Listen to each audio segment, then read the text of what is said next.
c'est encore moi, Arma Bongongo.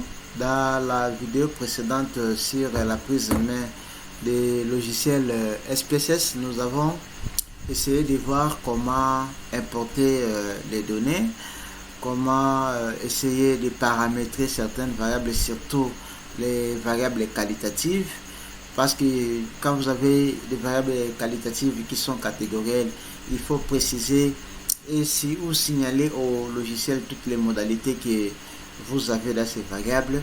Alors, dans cette vidéo, je vais continuer avec l'analyse bivariée, parce que l'analyse univariée consiste seulement à faire les descriptions comme nous avons fait avec la statistique descriptive moyenne, écart, type, variance, ainsi de suite pour des variables continues. Ici, nous allons essayer de voir comment faire l'analyse bivariée. Il y a plusieurs types d'analyse bivariée. Il y a la corrélation, il y a le test d'indépendance qu'on appelle communément le test de qui carré ou qui d. Il y a le test de différence des moyennes, le test de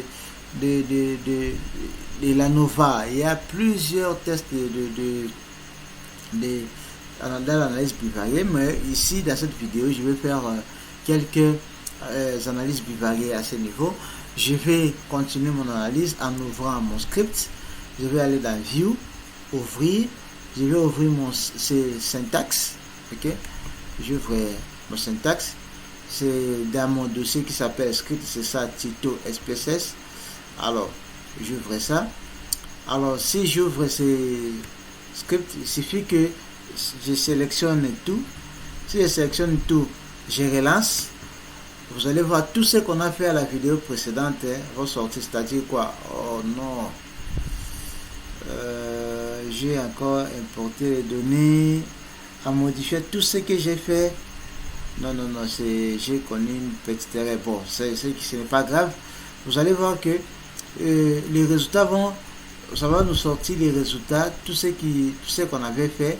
Vous remarquez que ici, et le continent n'est pas sorti avec le nom, parce que dans le script j'ai importé de nouveau les données.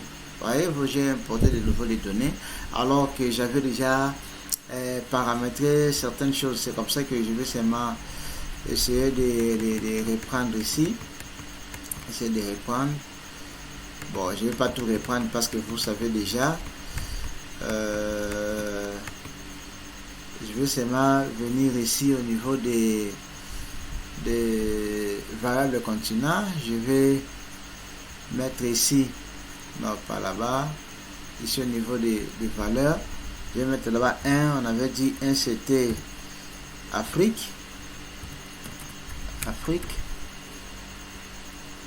2 c'était Europe. Et 3 était Amérique.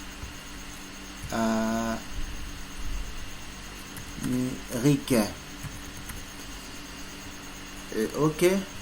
Et ici, c'était 1 était encore Afrique.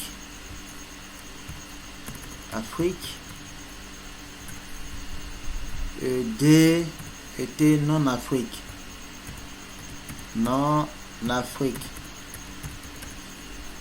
Voilà.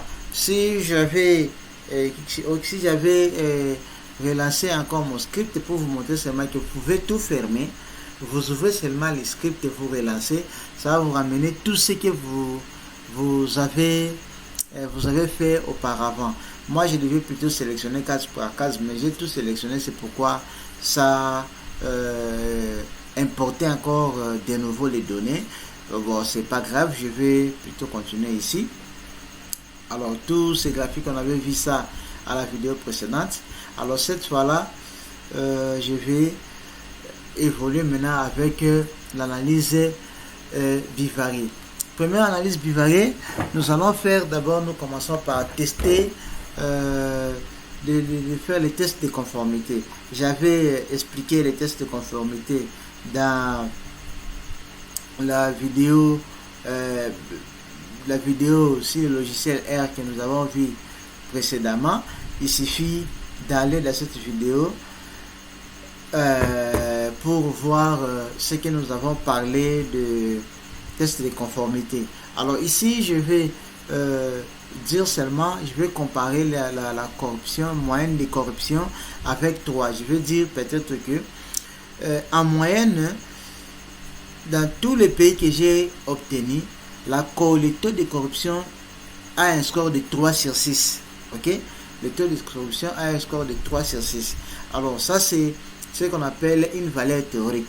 Maintenant, à partir des informations que j'ai de corruption, le logiciel va me calculer ces 3-là.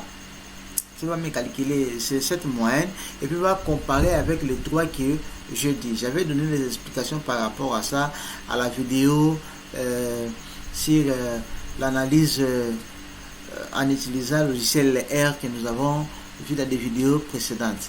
Alors, la première des choses à faire ici, comme nous avons fait le logiciel R, c'est tester d'abord si les données sont normalement distribuées au niveau de la population des données que nous avons. Alors, pour le faire, je vais aller dans Analyse, Statut descriptif, je prends Explorer. Je clique sur Explorer. Je prends la variable que je vais tester, c'est la variable corruption. Je mets au niveau des variables dépendantes. Alors, au niveau des statistiques, je n'ai pas besoin de prendre quelque chose au niveau des statistiques. Mais au niveau des tracés, je vais prendre boîte à moustache. Je mets ici aucun. Et là, je dis répartir faire la répartition quotienne avec les tests. Je clique sur suivant, j'enlève le diagramme ici pour que ça ne remplisse pas ma feuille pour rien. Et ici, au niveau d'options, je laisse seulement exclure l'information. Et là, je clique sur OK. Je clique sur OK. Alors, si j'arrive ici, au niveau des tests de normalité, c'est ce qui est important pour moi, test de normalité. Je vais voir ici que le test de Kolmogorov et Smirnov et la probabilité de 0,0. Le test de Shapiro, la probabilité est de 0,00. Alors, ce qu'il faut retenir ici, le test de Shapiro est très puissant pour un échantillon de petite taille, tandis que le test de Kolmogorov est très puissant pour un échantillon de grande taille. Mais nous voyons pour ce qui concerne nos deux tests, l'hypothèse nulle de normalité des données a été rejetée parce que l'hypothèse nulle, c'est les données sont normalement distribuées, et l'hypothèse alternative, les données ne sont pas normalement distribuées. Alors comme ici, l'hypothèse de normalité des données a été rejetée, directement les tests paramétriques pour faire les tests de conformité ne peuvent pas être retenus. Il faut faire recours à un test non paramétrique. Mais comme dans les logiciels R, je vais vous montrer comment faire les tests paramétriques et les tests non paramétriques. Mais vous devez retenir que pour notre cas présent ici, c'est le test non paramétrique qui doit être utilisé. Alors moi je vais faire seulement les deux pour vous permettre prochainement, s'il arrive que la probabilité ici est supérieure à 0,05, pour que vous fassiez les tests paramétriques au lieu de non paramétriques. Mais ici, comme la probabilité est inférieure à 0,05 qui est de 5%, donc les tests normalement utilisés ici, c'est tests non paramétriques. Allez, je commence avec les tests paramétriques. Je vais aller dans Analyse, comparer les moyennes. Je prends ici test pour un échantillon unique. Je clique là-bas. Alors, je mets la variable, c'est quoi? La variable corruption. Je compare ça avec quoi? Je compare ça avec 3. Et je viens ici dans Options. Je laisse à 95%. Exclure les observations d'analyse par analyse. Je clique poursuivre. Et je viens ici. Je clique sur coller. Alors, je viens au niveau de mon script. Voilà, ce que j'allais faire, c'est quoi? C'est t-test. Test var. Donc, la valeur là. Missing analysis. Variable, c'est corruption. Critère, intervalle de quoi? C'est de confiance de 95%. Autrement dit, c'est critique de 0,05%. Je sélectionne. Je clique sur là. Alors, directement, ça m'a mené ici. Ça mène là. Je vais prendre mes variables. je vois la significativité ici, c'est quoi? C'est 0,05. Je demande T calculé et de 2,9 avec la probabilité de 0,005 qui est inférieure à 0,5. Je vais dire que non.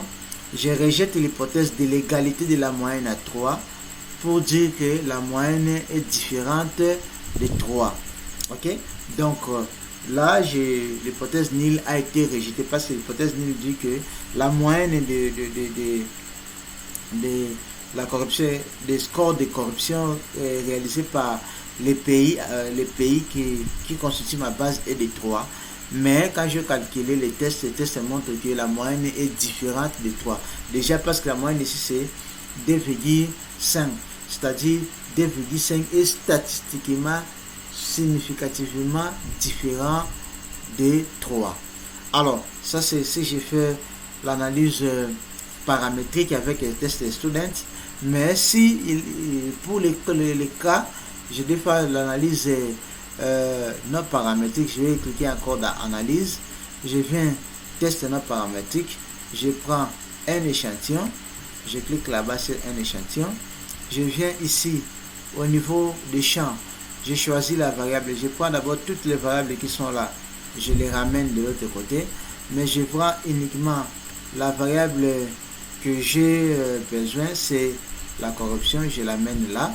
Je vais au niveau des paramètres. Je clique personnaliser. Ok. Comme c'est une variable non, le test non paramétrique, je vais prendre ici comparer la médiane avec le test de Wilcoxon. Rappelez-vous, quand nous avons utilisé le test, le logiciel R, c'est Wilcoxon qu'on avait utilisé pour les tests de conformité. Ici, au niveau des médianes hypothèses, je mets là-bas 3. Je mets ici 3. Et puis, au lieu de cliquer sur exécuter, je clique sur coller. Sur coller. Et je pars au niveau de mon syntaxe là. Je descends ici, c'est ça. Je sélectionne. Vous voyez, si on a qu'une autre paramétrique one sample test. Et tout ce que j'allais programmer comme code est là. Je sélectionne et j'exécute. Une fois exécuté, alors les résultats vont venir. Voilà. Les résultats, vous voyez ici, on me dit quoi? Test de classement de Wilcoxon pour échantillon unique, corruption, récapitulation des tests. Vous voyez, la probabilité c'est 0,007 qui est inférieure à 0,05. Ici aussi, l'hypothèse, même là, vous voyez, c'est ça d'ailleurs ici, pas ici, c'est 0,0. Vous voyez quoi? La signification de l'hypothèse sont affichées, les significations sont affichées. Rejeter l'hypothèse nulle. Ici dans les tests non paramétriques, on vous donne déjà la décision de rejeter l'hypothèse nulle, c'est-à-dire de l'égalité de la moyenne à 3. Alors déjà ici, nous avons vu comment faire le test de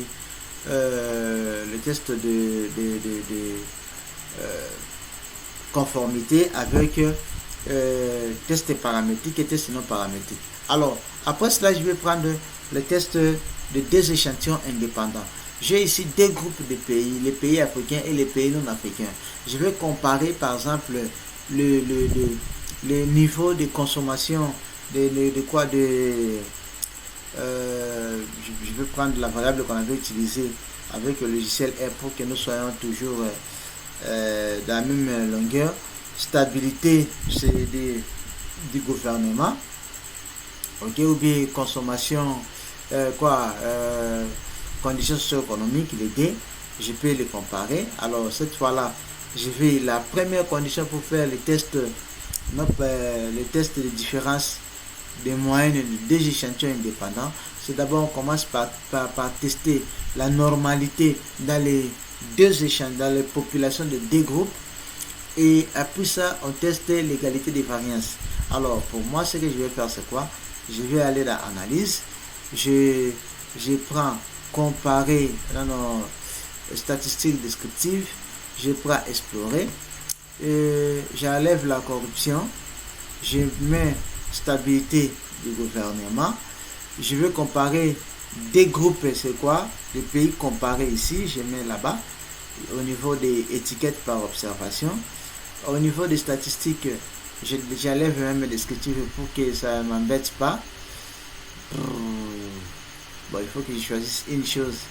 Bon, je choisis même un percentile, je n'ai même pas besoin. Je passe.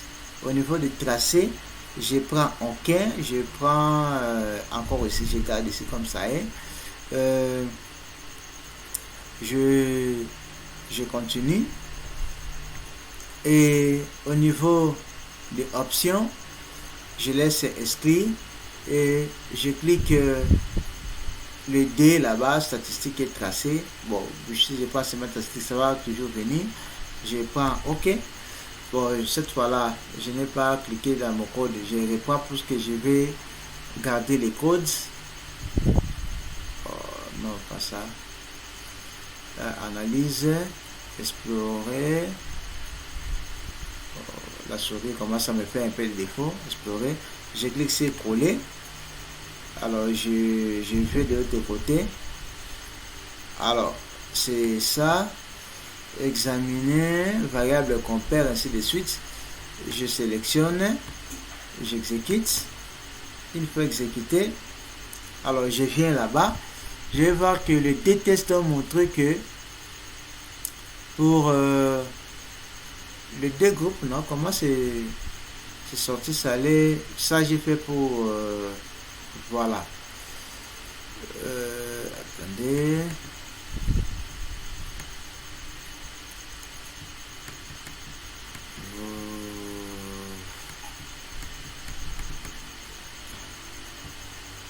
C'est ici. Oh, ça c'est paramétrique. Paramétrique encore. Là ça a commencé ici. Voilà. Alors, ici, ça me donne les percentiles. Ok. Et puis la test de normalité. Ici, ça n'a pas sorti les deux groupes. Je ne sais pas pourquoi. Je vais encore revoir les deux groupes ici parce que ça devait sortir avec les deux groupes. Là, comparer. Afrique, oui, c'est là-bas. Je reprends encore. Là, explorer. C'est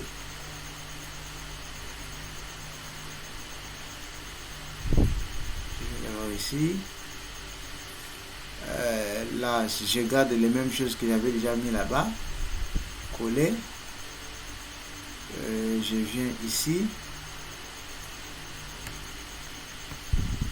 Et puis, voilà. Donc ici, j'avais peut-être mis l'autre, c'est pas de la bonne position. Alors je vais avoir ici, au niveau des pays d'Afrique, les tests de Kolmogorov montrent que l'hypothèse de normalité est rejetée, mais tandis que celui-ci de Smirnov, parce que la taille d'échantillon maintenant c'est combien? C'est 30, c'est une petite taille. C'est le test de Shapiro qui est plus puissant. Je vais prendre la décision de Shapiro pour le DK. Ouais, pour le DK, ici, normalement distribué en Afrique, normalement aussi distribué dans des pays non africains. À ce niveau, la statistique, le test qui est vraiment utilisé, c'est le test paramétrique, mais je vais utiliser le D-test. Après d'avoir fait ça, je vais utiliser maintenant les D-tests. Les tests que je vais utiliser, je vais prendre les tests des students et les tests non paramétriques. Je commence avec les tests des students. Je vais aller dans analyse, comparer des moyennes, test pour deux échantillons indépendants. Celui qui veut comprendre quand est-ce qu'on utilise le test d'échantillon unique, quand est-ce qu'on utilise l'échantillon indépendant et échantillon apparié, et qui peut toujours revoir notre vidéo sur analyse de données sur le logiciel R. Il peut facilement trouver dans ma chaîne, il va écouter toutes les explications que j'ai données. Alors je clique là-bas, je mets la variable que j'utilise, c'est quoi? C'est stabilité du gouvernement, que je compare avec quoi? Je mets ici. avec là je vais définir les groupes. Je vais mettre ici 1, je mets 1, oh non, 1, et là je mets 2 parce que j'ai deux groupes, 1, 2, je clique sur poursuivre et directement je clique sur coller. Je viens au niveau de mon syntaxe, je sélectionne, vous voyez, des tests groups, compare 1 et 2, des groupes, new thing, analysis, variables, et govern stability, ainsi de suite. Je sélectionne, j'appuie là-bas. Alors les résultats sont sortis. Alors directement, je vais regarder si mes variances étaient égales. Je vais prendre le test ici. Si mes variances étaient inégales, je vais prendre la décision ici. Alors, vous voyez que mes variances soient égales ou inégales, ça me donne la même, le même résultat, c'est-à-dire, je rejette l'hypothèse, c'est-à-dire, il y a une différence significative entre le niveau de stabilité du gouvernement dans les pays non africains et le niveau de stabilité du gouvernement dans les pays africains. Regardez, dans les pays africains, le score c'est 7,7 quelque chose, les pays non africains c'est 6, tout ça. Donc, selon les résultats, les pays africains sont stables pour cette année-là par rapport aux autres pays que j'avais retenus. Et cette différence ici est statistiquement significative. Voilà, la différence en question, différence c'est quoi? C'est ça ici, c'est 0,59. Cette 0,59 là est statistiquement significatif. Voilà, on peut interpréter les rejets ou l'acceptation de l'hypothèse nulle à partir des probabilités, des p-value qui est ici, ou en utilisant l'intervalle de confiance. Alors, je suppose que je n'ai pas les p-value. Comment est-ce que je vais prendre la décision à partir de l'intervalle de confiance qui est là? Alors, pour que j'accepte l'hypothèse nulle, pour que l'hypothèse nulle soit acceptée, il faut que 0 appartienne dans cet intervalle entre la valeur inférieure et la valeur supérieure. Alors, comme dans mon cas, 0 n'appartient pas dans cet intervalle, à ce niveau-là, l'hypothèse nulle est rejetée. Autrement dit, la valeur, la probabilité est inférieure à 0,05. Si j'avais, par exemple, ici, moins 0, machin à 1, c'est-à-dire, avant d'arriver à 1, il faut d'abord arriver à 0, c'est-à-dire 0 fait partie de cet intervalle. À ce niveau-là, l'hypothèse nulle serait acceptée. Mais comme ici, 0 ne fait pas partie de ces deux intervalles ici, d'où directement, je rejette l'hypothèse nulle, ce qui veut dire la différence est significative. Là, c'est test paramétrique. Pour les tests non paramétriques, je vais aller dans Analyse. Comme test non paramétrique, je prends échantillon indépendant. Échantillon indépendant. Je viens ici, je prends au niveau des champs, je mets la variable que je veux, c'est stabilité du gouvernement. J'amène là-bas. Groupe, c'est comparé. J'amène ici. Alors, au niveau des paramètres, je dois choisir les tests. C'est les tests ici, c'est Human de Whitney qui est le test le plus utilisé. Vous pouvez prendre Kolmogorov, c'est une offre que vous voulez, mais c'est le test Human de Whitney qui est le test performant pour ces cas. Je clique sur coller et je vais de l'autre côté. Je choisis cela dans mon script ici, dans mes syntaxes. Alors, je clique sur exécuter. Ça va m'amener là-bas au test directement. Vous voyez, ici, la probabilité sort quoi? Sort 0,070 qui me dit quoi? De garder l'hypothèse nulle.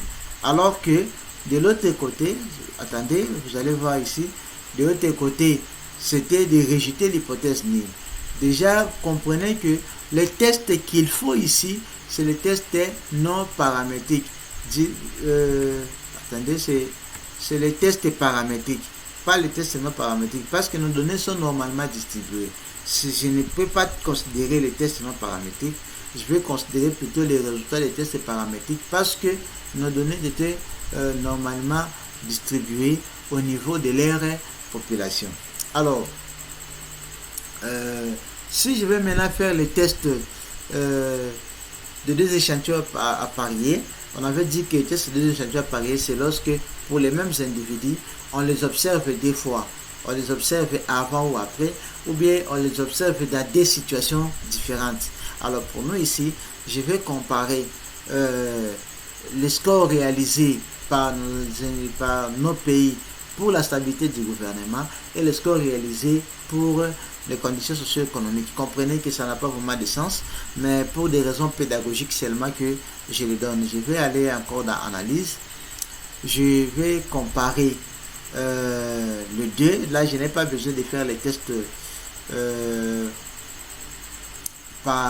vais faire maintenant les tests de normalité comme nous avons déjà vu là-bas. Je vais supposer ici que les tests de normalité déjà fait, parce que vous connaissez déjà comment les faire, mais je vais faire l'analyse et que ce soit pour les paramétriques et que ce soit pour les non paramétriques. Je vais aller dans comparer moyenne. Je vais prendre pour le test d'échantillon appareillé. Je clique là-bas. Je vais prendre la première variable, c'est quoi? C'est stabilité du gouvernement. J'envoie là-bas. Deuxième variable, c'est consommation, conditions socio-économiques. J'envoie ici. Alors, au niveau d'options, je n'ai rien à toucher, c'est à 95% seulement.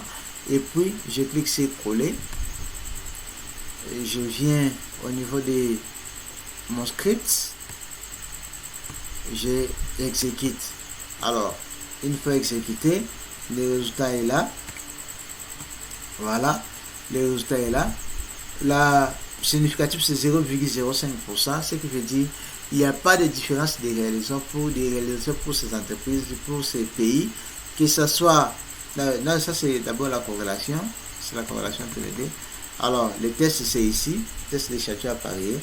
Voilà, la valeur c'est, la probabilité c'est 0,005, ce qui veut dire que il y a une différence pour ces pays de réalisation selon la stabilité du gouvernement et la condition socio-économique. Et vous voyez même que la corrélation, il n'existe pas de corrélation entre les deux. Donc, je dis ici que avant et après, il y a la différence. Ou bien encore, les scores réalisés dans la variable stabilité du gouvernement est différent du score réalisé aux conditions socio-économiques. Alors, si il était question que je fasse ça en utilisant les tests non paramétriques, j'allais partir dans l'analyse. Je prends test non paramétrique des échantillons à parier. Alors, à ce niveau, je dis comparer automatiquement les données observées par hypothèse. Je viens au niveau des champs. Je vais mettre les deux variables. Je mets les deux variables. Je mets d'abord histoire et puis je mets celui-ci. Alors, je pars au niveau de paramètres. Je vais choisir le test qu'on utilise vraiment ici. C'est le test de Marc Neymar que j'avais aussi présenté à la première vidéo et que j'avais utilisé dans ma chaîne. Ou soit je peux prendre le test Q de Cochrane. C'est maintenant ici pour plusieurs échantillons, mais comme j'ai deux échantillons, j'utilise seulement les tests ici. Ou peut-être je pouvais prendre aussi les tests de Wilcoxon. Si je vais comparer les deux moyennes, je prends aussi les tests de Wilcoxon ici. Alors directement je clique sur coller. Maintenant peut uniquement être effectué sur deux champs de catégorie. Alors je décoche ça, je clique sur coller. Je viens de l'autre côté. Alors j'exécute. Alors une fois exécuté, la statistique, le logiciel va me donner lui-même sa décision. Alors, comprendre ici, la décision c'est quoi? Rejeter l'hypothèse nulle parce que la probabilité c'est inférieur à 0,05. Voilà, nous sommes à la fin, je suis à la fin de cette vidéo. Je le dis, cette vidéo à mes étudiants encore qui suivent les cours de statistiques, inférentielles et les cours d'informatique en statistique inférentielle en deuxième année graduate et mon cours d'informatique en G3 où j'utilise le logiciel SPSS. Que cette vidéo fasse plaisir au professeur Bolito, professeur